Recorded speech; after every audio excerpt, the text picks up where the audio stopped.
Namaste friends, I am Dr. Vikrant Singh Tomar, Global Convener United Consciousness. Mahatma Gandhi once said, be the change that you want to see in the world. World has always seen two forces. Forces which unite us together and forces which divide us. And there has been two approaches towards these forces. Either criticizing what is wrong or contributing in establishing what is right.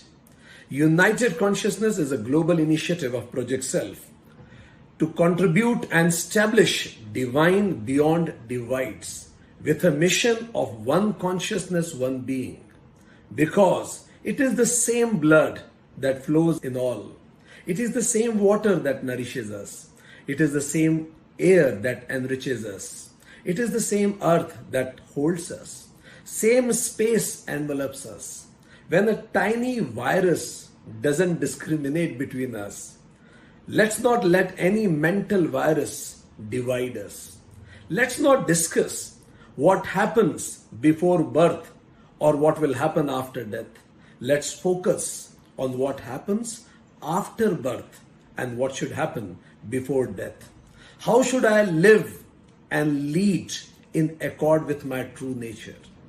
Maharshi Patanjali has established a divine scripture called Yoga Sutra, which talks about me identifying my own true nature, the philosophy of oneness, philosophy of union, uniting mind, body and soul, uniting me, you and all. Because when there is chaos inside, certainly there will be conflict outside. When there will be peace inside, there will be prosperity outside. Yoga Sutra establishes a grand model of 8 steps towards an ideal world. First step being yama, restraints, purifying my external behavior towards others and fellow beings, creating an ethically high society. Second, observations, niyamas, purifying my internal behavior, my understanding towards myself, making me an elevated individual. Then asanas, making a physically fit world with a purified body, a world with no disease. Pranayama, breath regulation, leads to purification of breath and regulation of mind. Pratyahara, sense control, leads to purification of sense and a non-distracted mind. Dharana, concentration, ability to focus on any object at my own will, leads to purification of mind and a focused mind. A regulated, non-distracted, focused mind certainly assures high quality of life. Then dhyana, meditation, ability to focus deep and long, leads to purification of I-ness, leads to culminates into fixing mind on my true purpose of life. And finally samadhi, absorption, purifying self and absorbed in my own purpose of life, reaching the goal of life. Yoga envisages a world where I am individually elevated with niyamas. We establish an ethically rooted society in yamas, physically healthy society with asanas, mentally peaceful world with pranayam and pratyahara, spiritually elevated world with dharana and dhyana, and enlightened being with samadhi. Then only there will be Ram Rajya established. Kingdom of heaven will be established, and that will be a real promised land. So dear friends, United Consciousness invites all of you together between 18th to 26th of June to contribute and witness one of the world's most diversified yoga event, International Yoga Week celebration. Sit back and witness one of the grand masters of yoga philosophy, life coaches, dancers, practitioners, meditators coming together on a common platform from more than 120 countries of the world to contribute in establishing divine beyond divides. So sit back, relax and enjoy and witness and get benefited by this grand event. I would like to extend my thanks to European Yoga Federation, AAYT Australia, Yogismo International South America, Project Self Incorporation USA, Spiritual Council in Africa, Siddhashram, Yoga Vidya Germany, Yogalam, World Movement for Ayurveda and Yoga for having contributed in this event. Thank you very much. The unnecessary chasing of demands of the senses and mind lead us to many problems of stress, pain, anxiety, anger, etc. And we, the most sensitive beings, remain away from the true realization of happiness and peace. Project Self Bharat is an organization created for supporting individuals of any background to build a strong foundation for a lifelong wellness. We focus on a holistic view of human personality and aim to bring the body, mind, and spirit into a balanced and healthy state. Our vision is to empower individuals to find harmony, peace, and completeness in themselves. Our program includes the Bhagavad Gita classes. Bhagavad Gita classes is a systematic learning program for a detailed study of Bhagavad Gita. It aims to provide a world-class education program and knowledge base for Bhagavad Gita.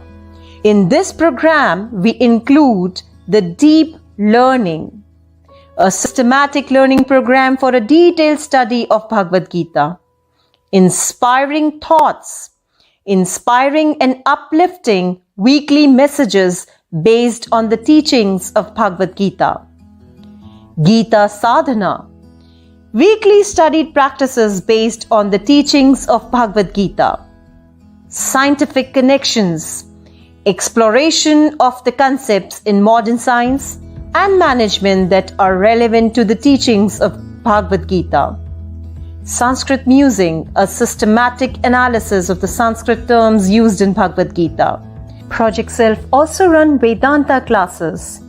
This is a systematic learning program for the study of Vedanta, one of the world's most ancient, broadest, highest and deepest spiritual vision. Project Self Bharat aims to provide holistic wellness program for the overall development of human beings.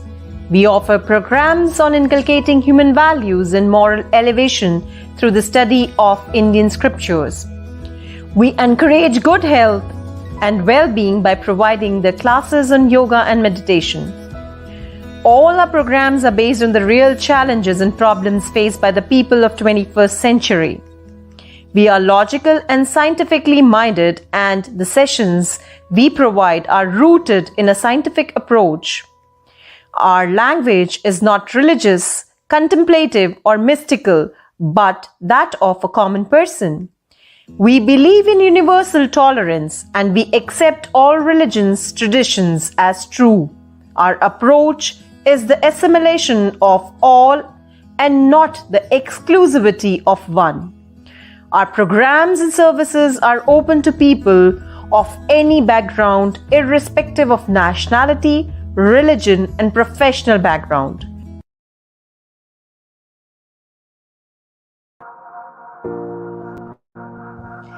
I feel highly honored in welcoming our esteemed guest, who is a Buddhist monk. He is Ben Geshe Doji Damdul. He has done his Geshe Lampera degree in 2002 from Dreping Luzeling Monastic University. Geshe Doji Damdul is a director in Tibet House, a cultural center of His Holiness the Dalai Lama since 2005. When Geshe-ji has served as the official translator to His Holiness the Dalai Lama, serving as a fellow in Cambridge University, England in 2003, he was appointed as a visiting fellow at Delhi University to give lectures in 3 of the university's department, philosophy, psychology, and the Buddhist studies. He was involved in working on several important books of His Holiness the Dalai Lama, such as Beyond Religion and Emotional Awareness. He is in the process of writing 2 important books, one on journey into the paradox of brain and mind, and the other what constitutes the ultimate reality, the effect of understanding the ultimate reality. He gives lectures and lead philosophies and psychology classes in different universities like Delhi University and Jawaharlal Nehru University and Tibet House, Delhi. Geshe-laji's passion is to help students gain deep understanding of the Nalanda tradition of Buddhist philosophy and imbue that knowledge with the heart of Bodhicitta so that practitioners can perform their own quantum into the path of enlightenment. Geshe-laji's knowledge of science and interactions with world-renowned physicists gave him the unique ability to teach Buddhist philosophy with a modern twist, and many of his non-Tibetan students appreciate that. So, ladies and gentlemen, please put your hands together and welcome Ven Geshe Doji Damdul from Tibet House. Welcome you all to the talk organized by United Consciousness. I really congratulate Dr. Vikrantji and his team for being very effectively organizing this program for the people of the world, and particularly to bridge all the divides which the United Consciousness summarized. All these subsumed under 14 divides, and how to resolve, how to bridge those. And today's topic, Santosh, the life of fortitude and gratitude. This is so important, and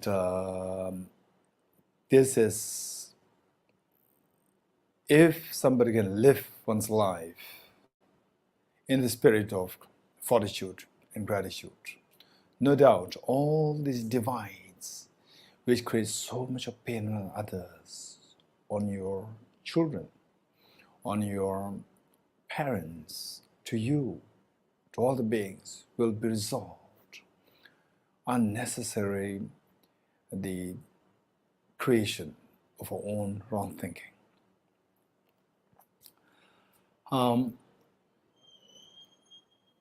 Just use a common sense. Imagine that you are, day one you are born on this earth. You have no religion. You have no philosophy.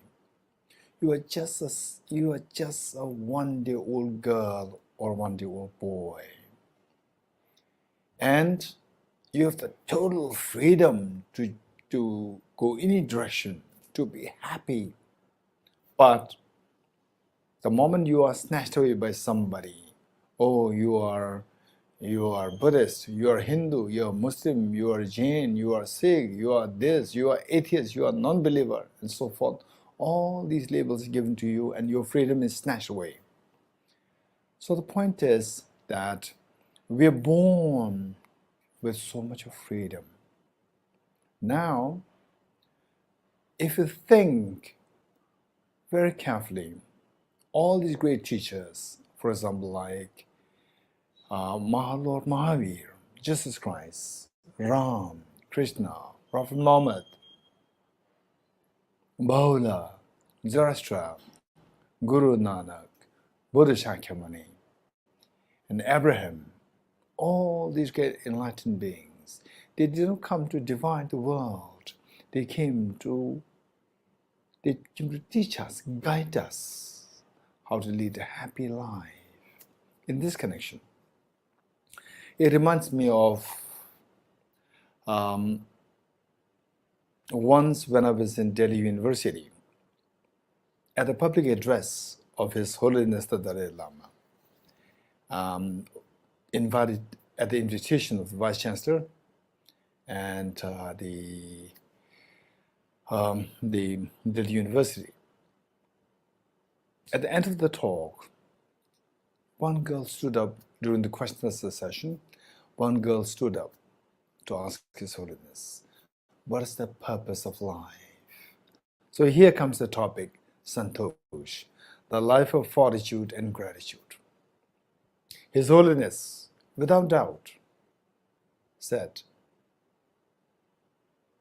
happiness because we live on hope.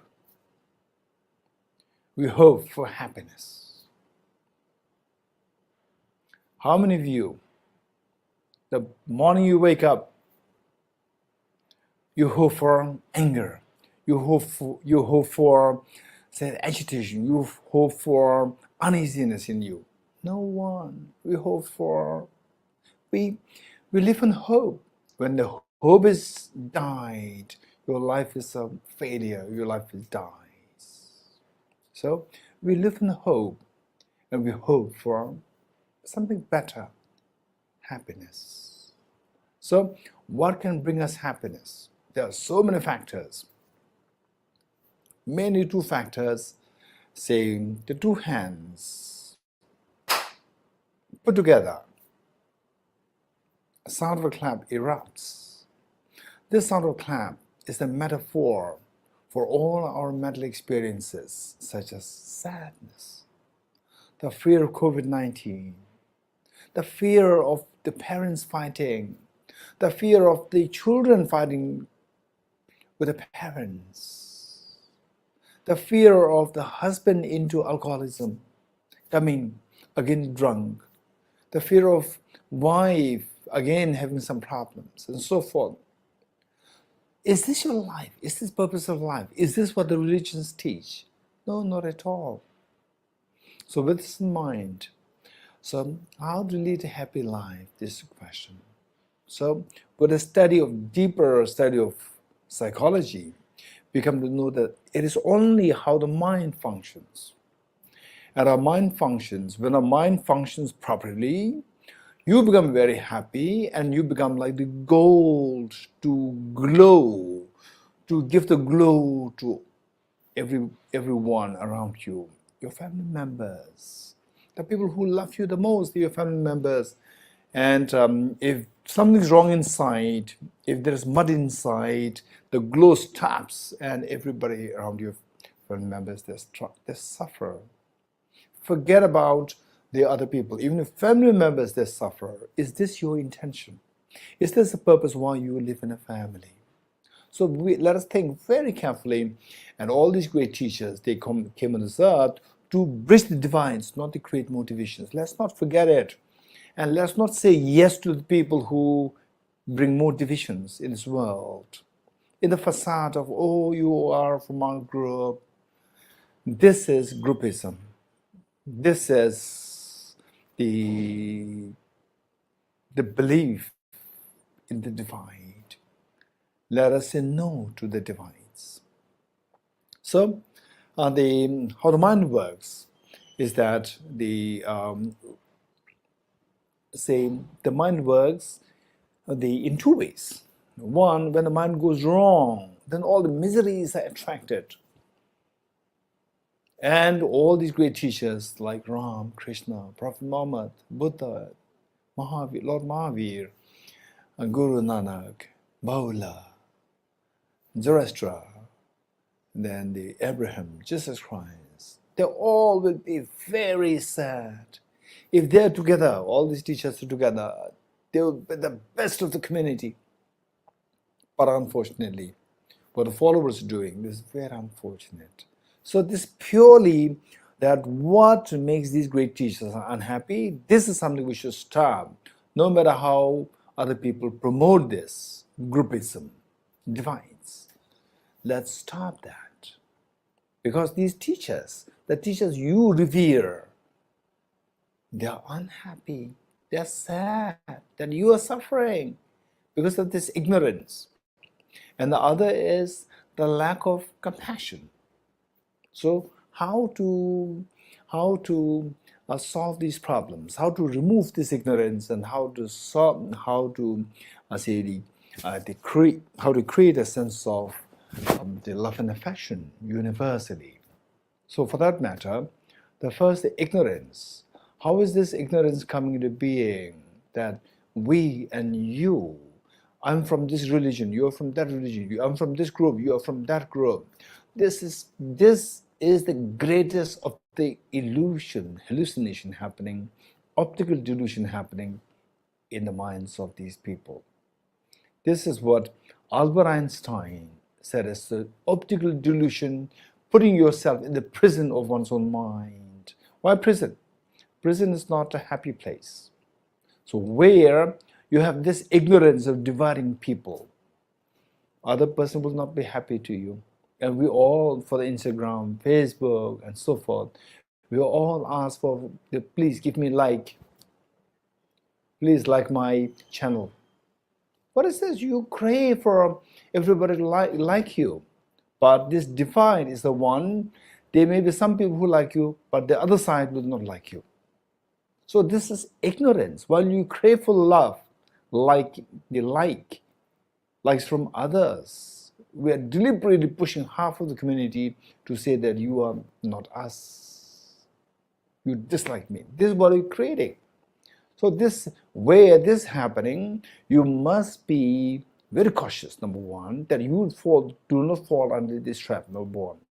Number two, that where you can educate your youngsters, your children, your nephews, nieces, and your friends, that this is evil. This brings more dislikes than the likes. Then, so how do we remove this? It is by understanding. We study, say, the philosophy, we study physics, quantum mechanics, relativity theory, neuroscience, we study the political science, we study the environment, so forth. But at the core, we create our self-misery prison. So how to solve this is COVID-19. The simple virus taught us a lesson that we're all interdependent. We should not divide, we should unite. Where one country fails to address is public with a vaccine, whole world will suffer. Why? For example, let's say America, give advice and encourages the whole people to to get vaccination. And if there's one very poor country who doesn't have a facility for vaccinations, then where there is a poor country, there is bound to be extremely rich people. These people will continue to travel. They are dependent on their own people here who still have the COVID problem. And they will carry this COVID to the other parts of the world. Now, many of the countries, they open their border, they say welcoming any tourists without any test. So this is what's happening. So this is how it is a perpetual problem because of failing to see the interdependence of the whole world. Now, COVID-19 has taught us that we should be united. We should not be divided. This is how we should awaken the light of the wisdom to dispel the darkness of the ignorance of being extremely narrow-minded, one. And the other one, that you want happiness. You want to expand your happiness. This happiness can be expanded only with the gratitude, sense of gratitude for the world, for your family. The fact that you're able to have the food on a table, the mother brings it. And a mother is able to have the joy of serving the food to the children, to the husband. And the husband is having the joy of receiving this love and affection from the wife. And the parents are so happy to embrace the children. There's an interdependency there, which is COVID-19 taught us. So with this love and affection, you are so happy. And more this love and affection, more happy you are. And the reality is that we all crave for happiness. And this happiness, secret of happiness lies in the unconditional love.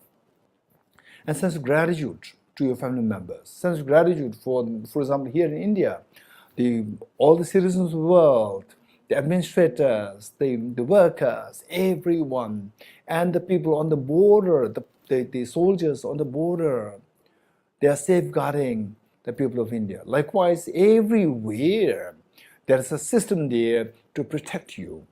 So we should be feeling gratitude to everyone. and the whole world. Because, for example, here in Delhi it's very hot, and there's the AC there, air conditioner. And air conditioner is the result of many efforts of generations effort. This all come from all over the world, not only from one country. Initially, it was conceived, the electricity, and then the generator, then the then all the sophisticated the compressors and so forth. So all these are the results of the brilliant minds of the people from the different parts of the world coming together in the form of AC. Now, artificial intelligence is a result of so many brains of so many countries. So there's every reason why we should be feeling gratitude. And the more you feel gratitude, actually you are the first person to receive the benefit. You are the first beneficiary of expressing gratitude. So with this, you feel joy. Your joy expands. And for this expression of gratitude, you must have the intelligence to see the interdependence of the world. And you must have the fortitude, the courage to stick to the principle. So the life of fortitude in the expression of gratitude, in order to have the experience of santosh, the fulfillment of the meaningful life. Thank you so much. We are delighted to thank Geshe-la ji for sharing his view. Thank you so much. That edge of recorded time, when men and gods merged and walked the lands of ancient India, reveals a remarkably mature civilization. Ayurveda is one of the most ancient and most comprehensive system of healthcare that is known to humanity. We are talking about Ayurveda as a science of enhancing life. Ayurveda takes us from simple things like diet, lifestyle, daily routine, emotional interactions, slowly and very gently, to a deeper understanding of the self. The more self-knowledge we have about how we are put together as selves, that will benefit us substantially. It has such detailed explanations of effects of every single food item imaginable. These spices alter the quality of the food. Yoga and Ayurveda, they have their origin in the supreme knowledge of the self. The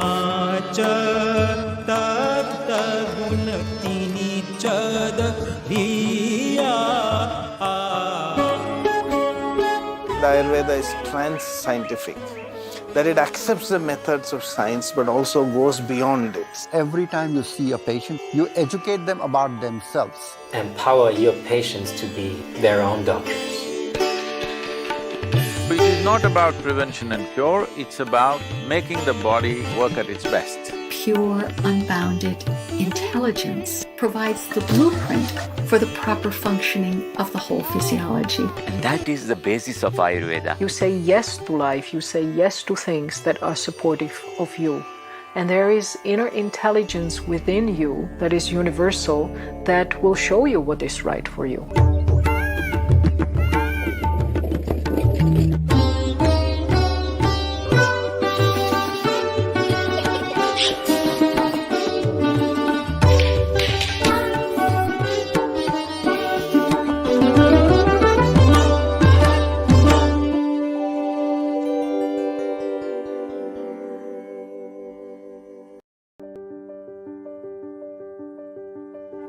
I feel honored in welcoming our next eminent guest, Dr. Ishwar Basavaradi. He is the director of Morarji Desai National Institute of Yoga, Ministry of Ayush, Government of India, New Delhi, for the last 16 years. He is the head of Institute of Yoga Certification Board, Ministry of Ayush, Government of India since 2018. Project Director, WHOCC, Traditional Medicine Yoga. He has also worked as Advisor, Yoga and Naturopathy, Ministry of Ayush. He is the President of National Yoga Asana Sports Federation recognized body of Government of India and Senior Vice President of International Yoga Asana Sports Federation, Member Governing Council of Indian Yoga Association and many other government and non-government organizations. He has more than 32 years of experience in yoga education and training, therapy and research. He has completed 10 major research and development projects, published more than 12 research papers, 28 booklets, and 10 monographs. He traveled to many countries for promotion and development of yoga across the world. He was the master of ceremony, giving yoga instructions to more than 40,000 people, including Honorable Prime Minister of India, which went into create 2 Guinness Book of World Records. So please welcome Dr. Ishwar Basavaradi.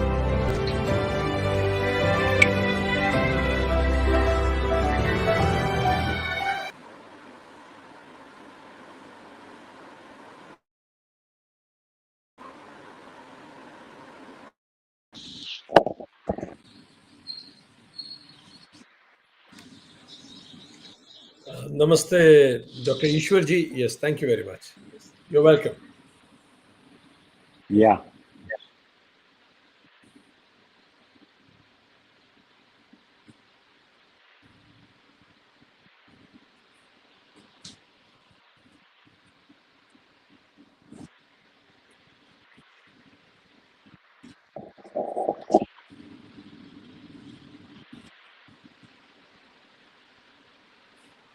Yes, can you hear me now?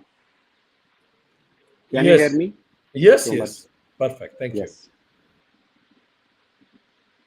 Om Shanti Shanti Shanti.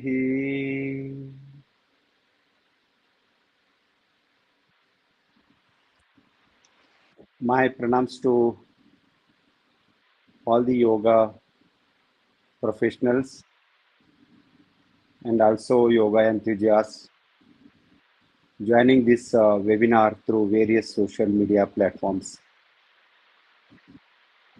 Today my topic is Kriya Yoga. There are many kinds of Kriya Yoga which are being in the public domain. Many people in West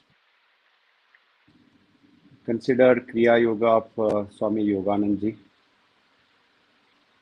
Patanjali also mentioned about the Kriya Yoga in his Yoga Sutra. And many people consider Kriya Yoga is as part of Karma Yoga. Just to mention, Kriya Yoga is to vitalize the body and connect with the mind. And ultimately, which leads to the total freedom. Therefore, we have to emphasize on the importance of Kriya Yoga in various schools of yoga. I would like to emphasize every yoga practice has the prerequisites. So, in my opinion, these prerequisites are quality control. You may do any yoga sadhana, asana, pranayama, bandha, mudras, etc. But they will be effective when you follow some prerequisites. What are those prerequisites?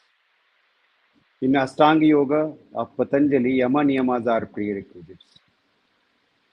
In any Ghatastha Yoga or yoga for the Ghata, the Stula and Sukshma Sharira.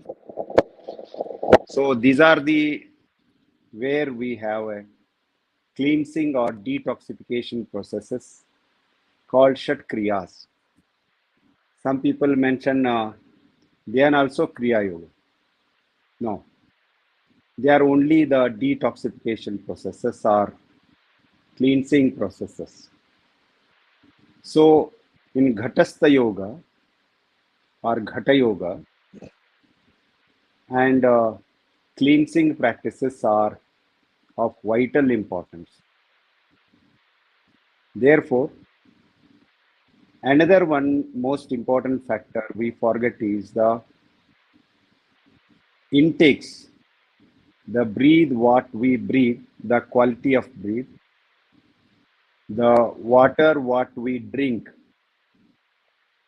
and the food what we ate also make the impact on the energy, the vital body, which is the major dimension of our Kriya Yoga practices. In total, for any practice of Kriya Yoga, I will come to that Kriya Yoga part. So if you totally reckon, there are 5 dimensions of prerequisites. The first one is the food what we take. It should be mitahara, not yuktahara. Yuktahara is according to the season, according to the date, according to the capacity of, and also any disease condition. But mitahara is yogic food. Snigdha, madhura, chaturtansha vivarjitaha. So many people forget about the importance of food intake. That is very, very vital important. Therefore, we have to definitely emphasize on the quality of food, what we eat, how it was prepared, how it was earned, how it was served, in what conditions we eat. That makes the impact on the vital body, which is Kriya Yoga is taking part. Therefore, food is one. Then the air. So we are living in different conditions. As much as possible, so the rich oxygen. That's why Kriya Yoga is being performed in the early morning in different conditions, except in high altitude, which I visited just a day back, where the very low percentage of pranavayu or the oxygen is there. Therefore, yoga prefers in the early morning where the rich oxygen is available for the breathing. Then the quality of water also, it should be, water is more important. Many people don't emphasize on the water. Water intake appropriate level is also important. So these are all very subtle aspects many people ignore. Therefore, the air, the food, the water, what we take, these are the 3 important dimensions. The second one is whenever we take, then there is a process. It is metabolism. The last one is the elimination. If elimination is not proper, then vitality will be reduced. Kriya Yoga will not be effective. The practices of Kriya Yoga will not be effective. Therefore, detoxification processes.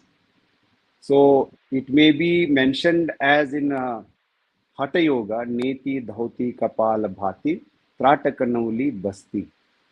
And there are some breathing exercises, I don't call them pranayama, breathing exercises which also help us to vitalize the lungs and respiratory system.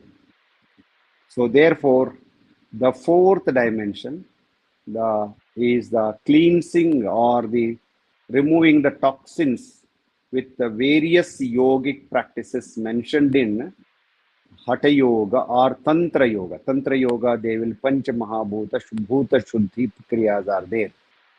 So these are the 4th dimension. The fifth and most important one is Kriya Yoga will be successful if you follow how much percentage we follow the yamas and niyamas.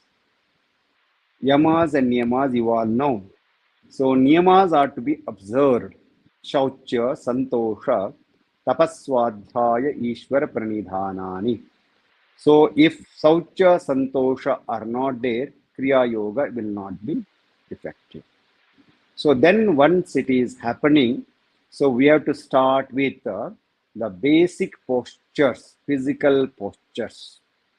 So that is appropriate for the pranayama practice. It depends upon various individuals, psychophysiological nature, and which brings the neuromuscular coordination in scientific terminology. The posture is important. Then we begin with the Kriya Yoga Abhyasa, the body posture. Therefore, the Kriya Yoga begins with preparing the prerequisites one. The second one is the preparation of the body for the practice of prana ayama. Therefore, we need some postures. I may sit for an hour, but it is not possible. Therefore, at least 10 to 12 postures are to be adopted in the beginning. Once we achieve the proper posture and proper vitality, then there is no need of many yogasanas what people recommend. We don't need that. So therefore, the posture is important, because only after that we can enter into the practice of yoga or pranayama. Therefore, that's one thing. Once you pranayama, so you have to open the frontal sinus. So once it is open, the Kriya Yoga begins with the opening of the Sushumna Nadi. Therefore, in pranayama, many variations are there. So the between pranayama and dharana, there is a pratyahara practice. So pratyahara is withdrawal of the senses, both karmendriya and jnanendriya. So according to the individual, every individual is unique. Every individual has different thoughts. Every individuals have the different combination of raja and sattva. If you are in the practice, I am not talking about even the tamoguna. So raja and sattva are the two. Therefore, accordingly, which indriya is dominant? What type of pranayama we have to adopt? How much we have to inhale and exhale? That's why there are various ratios has been mentioned. So you start with 1:1, that is for the common. But sometime it goes to 1:2:2, 1:3:4, 1:3:8. It depends upon the nature of an individual, the inhalation, the retention, exhalation, and retention outside. There are the four processes. Puraka, Anthakumbhaka, Rechaka, Bahyakumbhaka or Shunyaka are the two. And the teacher will decide what ratio has to be adopted. Once we adopt the different pranayama, so the prana starts with Sushumna. This prana starts with Sushumna, so will definitely then the Kriya Yoga begins. So what is that Kriya Yoga? It's the cleansing of your various chakras, starting from the Mooladhara. So then it is the chakra. So any person having it is the basic chakra, the cleansing of the Mooladhara, then Swadhisthana, Manipura, Vishuddha, Anahata, Shuddha, and Ajna chakra. So these are the six, then it comes to the Sahasrara. There are various practices, and with the breathing, we have to channelize the energy from the root to the serpent power. So it happens only when your prana starts flowing from the central nadi Shushumna. Therefore, so these are the very, very vital aspects we have to emphasize before we start the pranayama. Once it enters into the Ajna Chakra, that comes the Ekagra Chitta. So then the teacher is vitally important. He emphasizes about the vitality, the flower. Then dhyana happens, the union happens. Union of individual consciousness, that of I become one, merge. So there is a total infinity. It opens up. That's why it is called Sahasrara. That is the ultimate of Kriya Yoga. What are the fruits of Kriya Yoga? I conclude. So this is the process, just I'm telling because it's 15 minutes, these things. So the prerequisites, I mentioned about 5. Then it is the posture, the preparation. So then the pranayama with various ratios. So then the cleansing of the various chakras. Then entering into the Sahasrara. There I am experiencing the merger of individualness with the universalness. Then it happens. Then that state helps to me to do the karma. That karma is nishkama. I do karma diligently, efficiently, but at the same time, I am surrendering. What Kriya Yoga Patanjali says, abhyasa, then tapa, swadhyaya, then dhyana, then Ishwara Pranidhana. You surrender that. So once you attain, you surrender. That's the Kriya Yoga remains. Alabdha bhumikatva anavastitatva. I achieved the state, but I cannot maintain.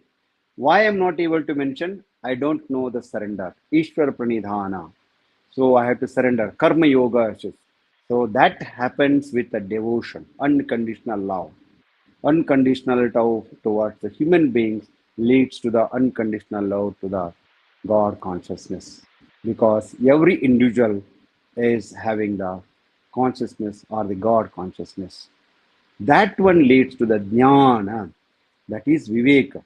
What is that viveka? I remain in the always truth, nitya, anitya. The viveki or jnana yogi remain in the nitya, which is permanent. What is permanent? The Atman is the permanent. The Paramatman is the permanent. So like this, the union happens, that union leads to. These are the various dimensions of Kriya Yoga. So this aspect has to be taught by a very learned, experienced teacher who is practicing this. With these few words, I once again wish the conference all the success. Thank you. Jai Hind, Jai Bharat. Om Shanti Shanti Shanti. Thank you very much, Dr. Ishwarji. It is very comprehensive how you explain various dimensions of Kriya Yoga, 5 prerequisites, then how to prepare our body, pranayam dimension and its various proportions, pratyahara, how cleansing of chakras are done, what exactly is the process. You not only mentioned Kriya Yoga, you connected it with Karma Yoga, also with Gyan Yoga, and how Sahasrar gets open and we enter into the state of union. It was very informative and inspiring talk, Dr. Ishwarji. I'm sure that it must have inspired all it as it has inspired you. Thank you for your blessings. Thank you. On behalf of United Consciousness, I thank Dr. Ishwar Basavaradi for coming on to the platform of United Consciousness and sharing his views. Thank you so much, Dr.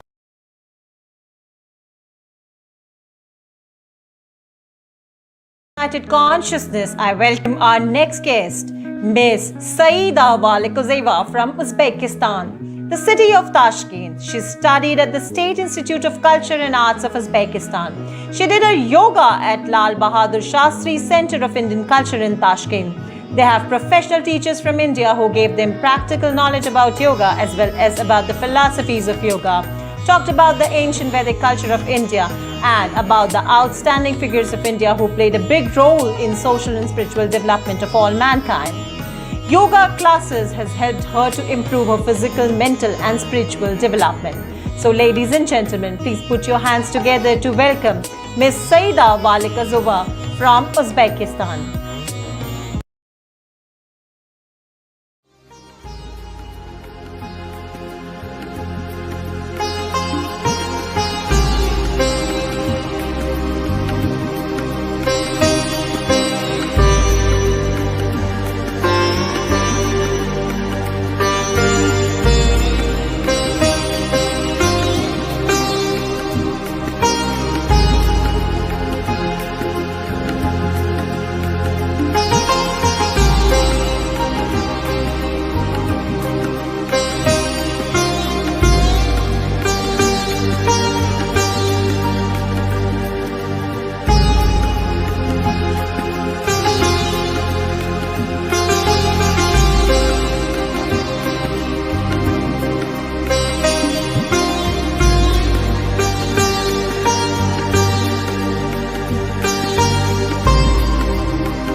Vachela.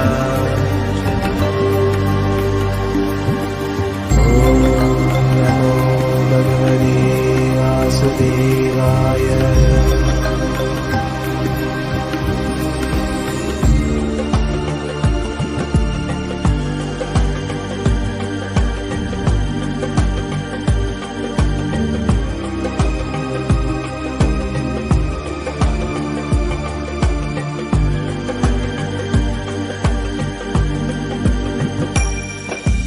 कोई कह दे जरा भूलने वाले से दुनिया बसाते नहीं इस तरह याद कोई कह दे जरा भूलने वाले से दुनिया बसाते नहीं जब मेरे दिल की मैंने दिया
कह दे जरा भूलने वाले से दुनिया बसाते नहीं इस तरह याद कोई कह दे जरा भूलने वाले से दुनिया बसाते नहीं जब मेरे दिल की मैंने दिया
कोई कह दे जरा भूलने वाले से दुनिया बसाते नहीं इस तरह याद कोई कह दे जरा भूलने वाले से दुनिया बसाते नहीं जब मेरे दिल की मैंने दिया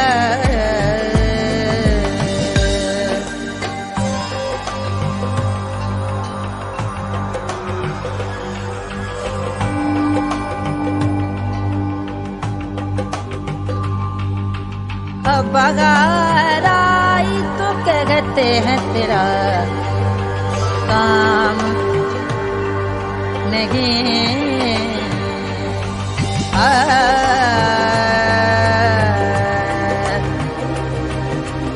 इस तरह याद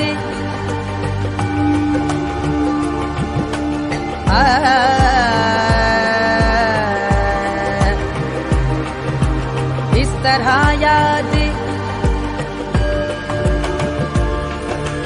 काम नहीं, काम नहीं।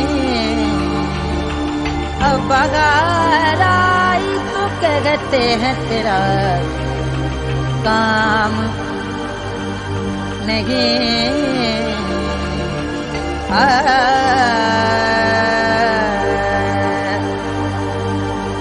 मैंने दिया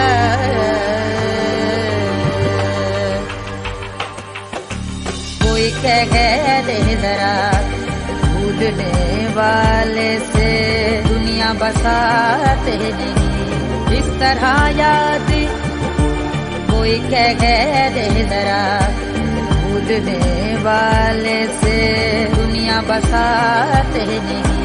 जब मेरे दिल की मैंने दिया कोई कह दे जरा भूलने वाले से दुनिया बसाते नहीं इस तरह याद कोई कह दे जरा भूलने वाले से दुनिया बसाते नहीं। जब मेरे दिल की मैंने दिया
On behalf of United Consciousness, I thank Ms. Saida Walikozeva from Uzbekistan for coming on to the platform of United Consciousness.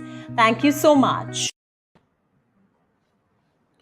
We want to express our sincere gratitude and thanks towards Professor Chandrasekharji, Director Lal Bahadur Shastri Center for Indian Culture, Tashkent, Uzbekistan, for having contributed in this event in very significant ways. Thank you, Professor Chandrasekharji. Namaste.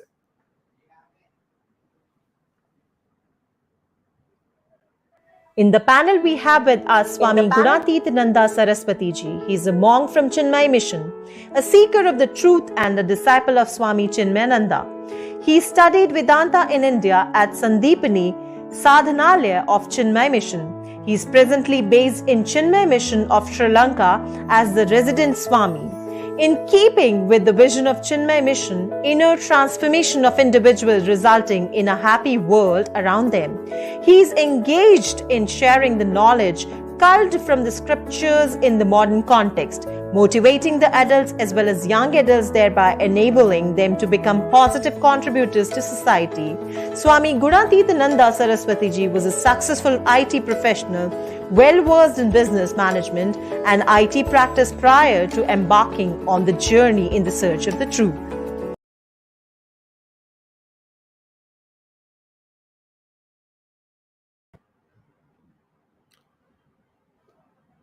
Culture has been the heritage of modern and ancient both. Now I would like to introduce all of you to an amazing Bangara dance group from Australia. It is a group of indigenous dancers of Australia who express their close relationships and connections with the spirit, land, and the spirit of animals through snake dance. So let's get inspired by the spirit dance of the spirited people of nature-based Australians.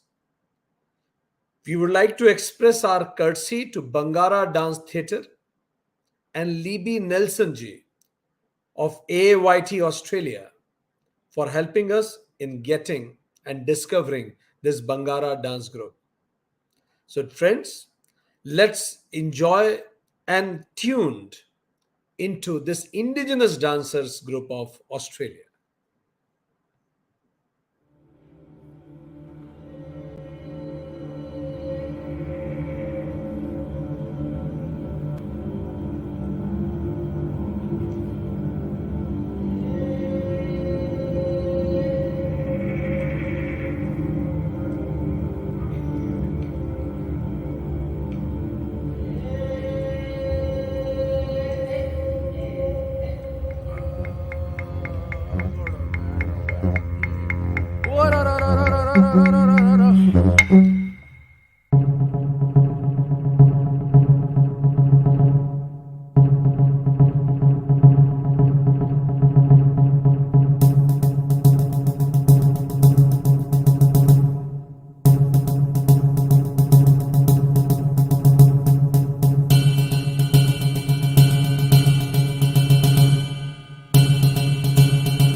On behalf of United Consciousness, I welcome our next performance by Ms. Honor Kurt. She was born in Melbourne, Australia, from Turkish parents. Her love for music started with her parents playing Turkish music at their restaurant. She started singing in primary school with a choir, and in her teens started singing and performing with a Turkish ensemble, doing solo performances at concerts, events, community events and parties. She continued over the years with the Turkish classical choir. In 2019, she performed at a local bar and met her current musician friends, where they started collaborating. They are all from different cultures and religions, so call themselves Honor Kurt and the Kismet Project. Kismet meaning meant to be. They perform Gypsy, Balkan, Turkish classical and Turkish and Middle East beats. So ladies and gentlemen, please put your hands together to welcome Ms. Honor Kurt.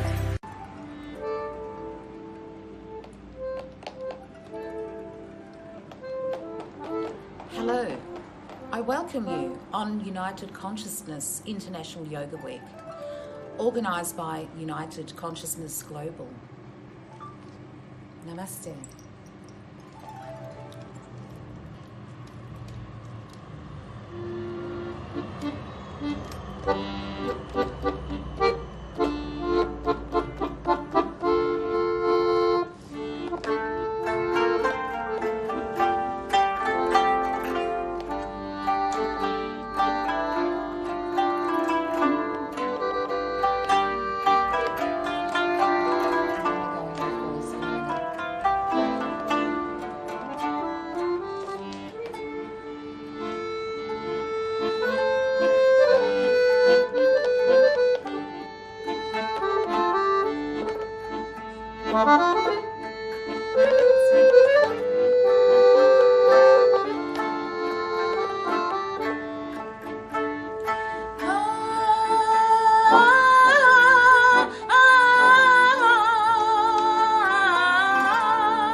başka bahara.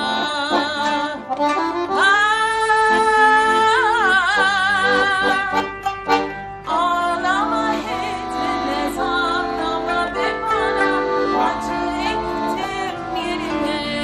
Aşk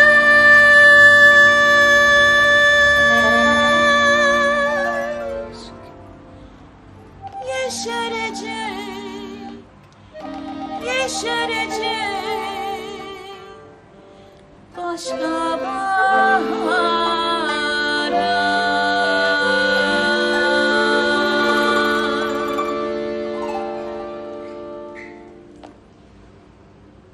Namaste. Namaste. Namaste. Namaste. On behalf of United Consciousness, I thank Ms. Honor Kurt for performing onto the platform of United Consciousness. Thank you so much. In the panel, we have with us Swami Gunatitananda Saraswati Ji. He is a monk from Chinmay Mission, a seeker of the truth and a disciple of Swami Chinmayananda. He studied Vedanta in India at Sandeepani Sadhanalaya of Chinmay Mission.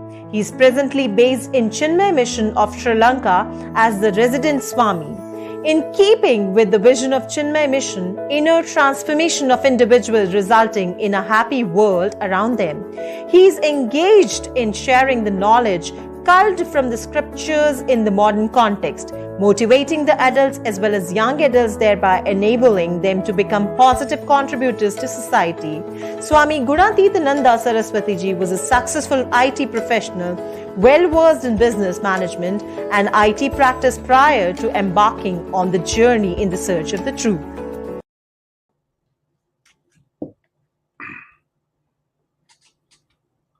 Hari Om and Namaste to all of you who have gathered here on this great day celebrating yoga. And I've been asked to talk about purity is the basis for performance.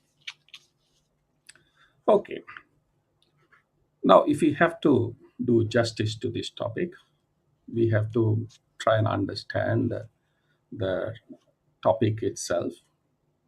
And if we can understand the definitions of the terms in the title, then it would be it will do justice to to today's talk itself.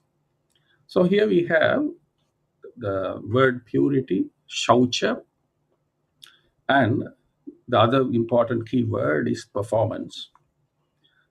And of course, the linking the two words, the shaucha or purity and the performance is the phrase is the basis. So it's trying to relate the purity with performance.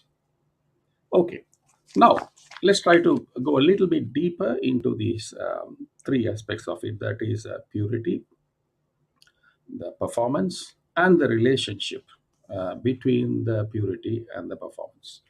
So first we'll try to understand what is meant by performance.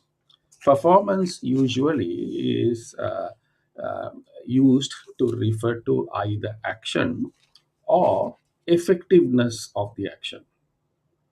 Action, what you do with your body, etc. When you do something, that is known as action, and also effectiveness of the action, where you try to measure it as a ratio between the effort as well as the result. So that is the defining performance itself. So when it comes to action, we are not talking about any old action here, but here we are talking about legitimate and appropriate action, meaning that which is legitimate and that which is appropriate to what we are trying to achieve, what is our goal. So this is what is meant by action, the performance. And of course, then that determines how effective it is, how efficient it is in terms of achieving what we want to achieve. So that is first defining the actions. But action itself, we have to understand, is, though we refer to it as action in English, we have to also understand action is driven by thoughts. There is no thought, there is no action. So the thoughts drive the action, and action gives us the result. So we need to understand this relationship also when we talk about performance. So it's the thoughts which create the action, and then the action leads to the result. Right? That is what we are talking about performance. So then we are talking about appropriate and legitimate thoughts leading to appropriate and legitimate actions, which will result in the right performance and right effectiveness, is something what we are talking about. Okay, so that is talking about performance itself. Now we have to come to the most important topic, that is the shaucha or purity. Shaucha or purity is something what is referred to in Bhagavad Gita itself as one of the greatest values one should have. So let's try to understand what is shaucha or purity. Sometimes some terms are understood if we try to understand the opposite of it. Let me elaborate. Purity could be referred to as absence of impurities. So if we want to understand what is purity, first we have to understand absence of impurities. So, when the impurities are not present, that is what is known as purity. Okay. So then that leads to we try to understand what is an impurity. We have to understand what is an impurity, because absence of which is going to be the basis for performance. So we have to understand what is an impurity. Impurity, it is said, is something which threatens the very existence of any entity. So if something, the presence of which threatens an entity, then that is said to be an impurity as far as that entity is concerned. So for example, if you take the body, if something, the presence of which threatens the existence of the body, leading to disease, etc., etc., and as a result, the death of the body, then that is said to be impurity. So the same thing can be applied not only for the body, but the water we drink, the food we eat. These are, the presence of something which threatens the very existence of that entity is said to be an impurity. That is one way of looking at it. Also, further, if you try to understand, the presence of something which impacts the functioning of the entity. So, presence of something which is impacting the functioning of the entity. Like, for example, the body itself is there. Of course, is not being threatened out of inexistence, or threatened out of existence, but it is impacting the performance of the body. So that is also is said to be an impurity. The third thing is that which distracts one from focusing on any action. Presence of something in the body which prevents us from focusing on what we want to do. So that is also could be termed as impurity. So if we are to focus on what we want to achieve, the performance, now that means we need to be alert so that our thoughts are legitimate and our actions are legitimate and our thoughts and actions are appropriate to achieve what we want to achieve. That's what you call performance. So if we are to be focused on that, then we have to get rid of these impurities, because when the body itself, which is being used to perform the action, if it is being threatened and its functioning is being impacted, and if it becomes a major cause of distraction, let's say if I have a fever or something like that, then if it becomes a major cause of distraction, then I'm unable to perform, unable to do anything, even I'm unable to think clearly. So it impacts my thinking, it impacts my actions, and therefore it impacts my performance. So here we are trying to understand what is impurity. So now, having said that, then when we talk about impurity or purity and impurity, first thing what we talk about is the purity and impurity of the body. The body, purity of the body versus impurity of the body. So the impurity of the body is that any substance, we have gone through a pandemic and we know how the germs and all of that, the viruses and the bacteria and the funguses can affect the body, threaten the existence of the body. We understand this very well from the health point of view. So we need to be focused on keeping the body free from impurities, that is keeping it free from germs, etc., and ensuring that the body is in such a condition that it doesn't become a breeding ground for any such germs, etc. So keeping the body clean, keeping the body nourished, and keeping the body fit through exercises, yoga, all of that is very important when it comes to purity of the body, shaucha. So then only the body can be clean or pure, so that the is in the body is in the right state to be used to do anything. But they also say healthy mind in a healthy body. So if the body is healthy, the mind also will be healthy. Otherwise, the mind will be distracted. So, when the mind is distracted, then the thoughts will not be appropriate. As a result, that also will impact the performance. So, healthy body leads to healthy mind as well. But apart from that, we also have to ensure the mind is also pure. Purity of the mind is also important. So shaucha, not only with regard to the body, but shaucha with regard to the mind is also important. So what do we mean by purity of the mind? Is the peaceful and the quiet and the calm mind is said to be pure mind.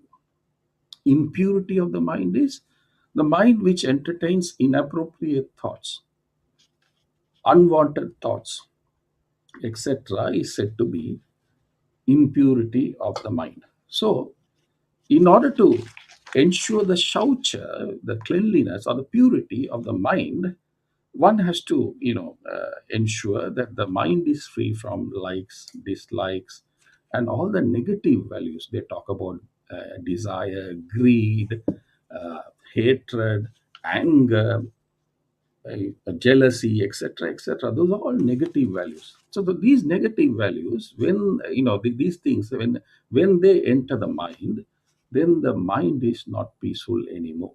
Mind is not quiet anymore. The mind is highly polluted.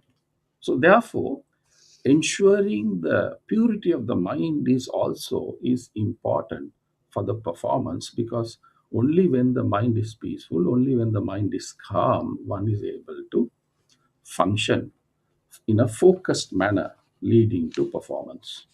So having said that, now we talked about the body and the mind, but shaucha or purity is affected by the environment also, because this body and the mind is hosted in the environment in which we live in. So purity of the environment is also important. Shaucha of the environment in which we live in is also important. So, and all of us are aware the impurities in the environment. We have different terms to refer to that. On one hand, we talk about pollution. On the other hand, even keeping some place clean, etc. Clean from personal point of view, keeping your house clean, keeping the room where you live in clean, etc. Starting from there, we talk about ensuring the whole environment is free from pollution. All of this is to do with the shaucha or the purity of the environment. See, purity of the environment has to be ensured through personal habits and the collective habits of individuals also. So whether it's personal hygiene related stuff, where defecation, etc., all of that also impacts the purity of the environment. So then the personal habits are very important in ensuring the purity of the environment. But then again, not only personal, collective also. In the name of business, in the name of development, etc., also we tend to pollute the environment. We tend to destroy the environment. So, purity of shaucha or purity of the environment matters not only individually but collectively also. But then again, this is about the physical purity of the environment. But we also know what we see, what we hear, that also affects the state of the mind, which in terms affects the performance. So, when we talk about purity, it's not only physical purity, but what is happening around us. If it disturbs us, if it robs the peace of our mind, and if it makes us think negatively, then that in turn has an impact in our performance. And that prevents us from ensuring our actions are legitimate, our actions are appropriate, because they become major distractors. So in that sense, we need to also ensure not only physical purity, but purity at the subtle level. What we receive from the environment, what we see, what we hear in the name of entertainment, in the name of interactions with people, what is happening around us, all of that also, we have to ensure that they, to the extent they remain pure, to that extent, my state of mind is protected, so that I remain calm, so that I'm in a better shape to perform very well.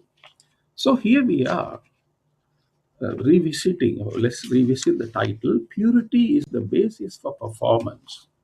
When we talk about purity is the basis for performance, we are talking about, in order to perform well, one has to choose the right actions. And the right means, it has to be legitimate and it has to be appropriate for the goal what we are trying to achieve. In order to do that, thoughts have to be legitimate, thoughts have to be appropriate.